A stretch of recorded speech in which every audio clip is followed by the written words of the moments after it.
Nama saya Gilang Dwi Alrido, Prinsipal Arsitek dari Inklusi Design. Halo, namaku Prabowo Sudarno. Aku owner di Kos Gria Murasi ini. Jadi ini kita membuat rumah kos di sebuah tanah 180 meter persegi. Kita ada 14 kamar di sini.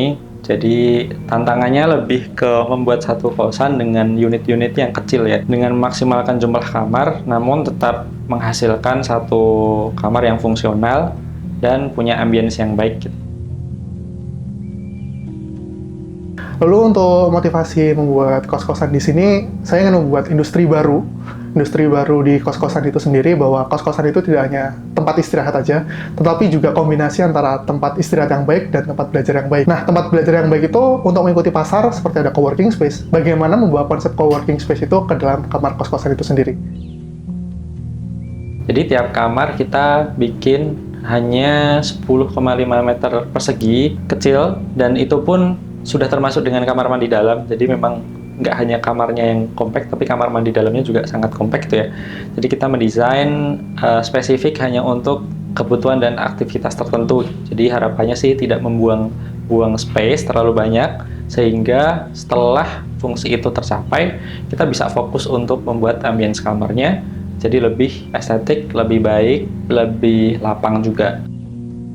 Kos-kosan ini dimulai dibangun itu sekitar tahun 2022, lalu launching sendiri itu pada tahun 2023, dan alhamdulillah hasilnya lumayan positif dan langsung ramai. Jadi itu ada stase yang pertama tuh lantai 1 dulu dibuka, lalu yang lantai 2 juga lanjutkan disusul sambil dibangun seperti itu. Nah, alhamdulillah sendiri di sini ketika buka langsung full, dan ketika buka lantai 2 juga langsung full. Selain itu juga di sini waiting listnya juga sampai 60. Pada intinya kita membuat satu kamar dengan meminimalisir batasan visual ya. Jadi kalau kita misal ada lemari atau satu furniture yang besar, kita letakkan di pojok gitu. Jangan sampai dia menutupi visual. Pun kita usahakan semua furniture itu dia berada di ketinggian setengah level badan manusia. Jadi harapannya ketika kita melihat ke ujung-ujung kamar, semuanya itu masih terlihat luas, dan kita juga tambahkan beberapa cermin ya di lemari, sehingga furniture yang besar itu tidak blocking lah. Juga kita tambah dengan penerangan ya, kamar dengan 2 jendela di ujung-ujungnya, sehingga semuanya saling mensupport dan kamarnya menjadi luas.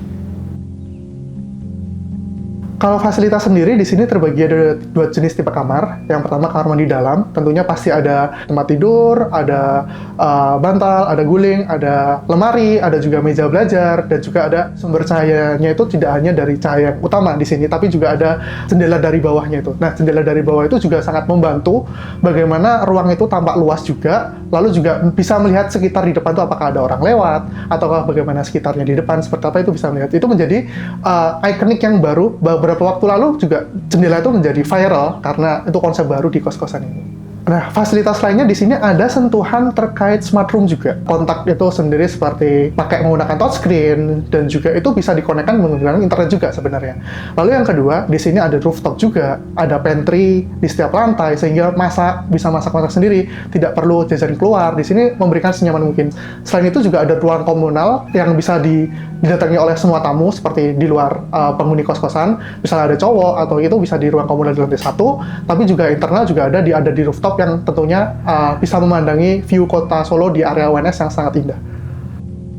Pada akhir dan kesimpulannya, kita bikin satu konsep yang tidak terlalu aneh-aneh, intinya monokrom dan detached gitu ya, sehingga kita bisa memaksimalkan luasan kamar dan jumlah kamar. Lalu kita juga membuat visual yang nyaman aja, nyantai, dan tidak terlalu banyak ornamen, sehingga semua ruangan itu baik interior maupun eksterior itu dalam satu kesatuan bahasa. Harapannya dari situ kita membuat satu visual yang nyaman dilihat oleh user dan nyaman juga dikantong oleh owner, seperti itu.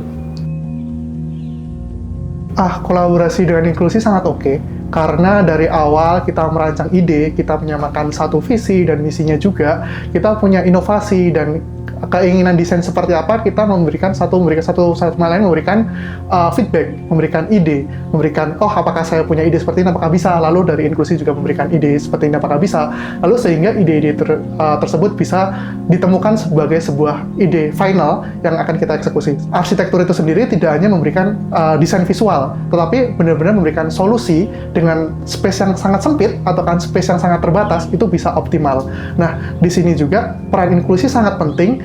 Tempat yang space-nya tidak terlalu besar bisa terlihat tampak besar. Nah, itu tidak bisa dilakukan manusia-manusia awam, tidak bisa dilakukan masyarakat biasa, pasti butuh tenaga profesional sehingga tempat-tempat yang estetik kayak ini bisa terwujud. Nah, hasilnya seperti ini, bisa lebih estetik.